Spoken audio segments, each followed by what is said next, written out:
खुद बनाऊंगा तेरा और पूजा करूंगा।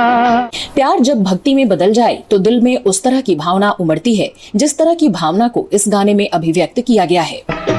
आप गीतकार हसरत जयपुरी, संगीतकार शंकर जयकिशन और गायक मोहम्मद रफी की जादूगरी को तो महसूस करते ही हैं, लेकिन जब इस गीत के फिल्मांकन को देखते हैं तो आप देवानंद और साधना की अदाकारी के साथ साथ ऋषिकेश मुखर्जी की फिल्मकारी के भी कायल हो जाते हैं। रूप की चांदी, प्यार का सोना, प्रेम नगर से लाके।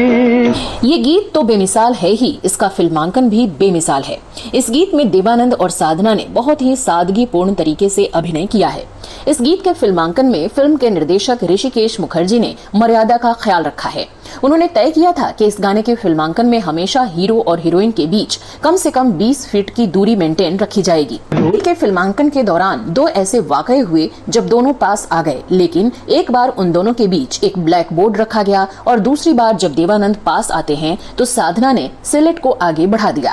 अरे मर जाऊंगा प्यार अगर मैं दूजा करूंगा। उस समय फिल्मों में प्रेम और रोमांस की शूटिंग में भी मर्यादा का ध्यान रखा जाता था, लेकिन इसके बाद भी प्यार और रोमांस की अभिव्यक्ति में कोई कमी नहीं आने दी जाती थी। गीत की एक खासियत शब्दों की जादूगरी तो है ही, लेकिन इस गीत को रफी साहब ने बहुत ही सहज और सही तरीके से गाकर एफर्टलेस सिंगिंग का उदाहरन दिया है। यह देखिए कि किस तरह से उन्होंने अपनी इस जादूगरी का उपयोग किया है। चाहे कितने रूप में आऊं तेरा रहूंगा। यहाँ तेरा रहूंगा को व्यक्त करने में जिस तरह से प्यार और ममत्व को छलकाया है वो अद्भुत है। इसलिए रफी साहब बाकी गायकों की भीड़ में अलग खड़े दिखते हैं और इसका कारण शब्दों के साथ कलाबाजी करने की उनकी खास क्षमता है।